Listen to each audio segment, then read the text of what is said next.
না শাস্তি হয়েছে আর না ক্লিনচিটের মধ্যখানে ঝুলিয়ে দেওয়া হয়েছে।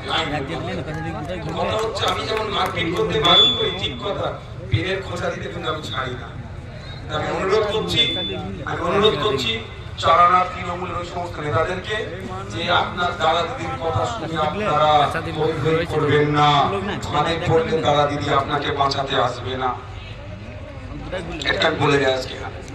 আর আমার সাথে লাগা রাখে এখান থেকে যারা এই বোলপুর বিধানসভার যিনি বিধায়ক আছেন, মন্ত্রী উনি, ওনার কাছ থেকে আমি বলবো তৃণমূলের চারানার নেতাদেরকে জিজ্ঞাসা করতে যে ওনাকে আমি বিধানসভায় কিভাবে প্রশ্ন করি বা আমার বিধানসভায় পারফরমেন্স কি উনি ভালো জানেন, ওনাকে সঠিক বলতে বলুন, নালে টিভিটা চালু করতে বলুন বিধানসভা।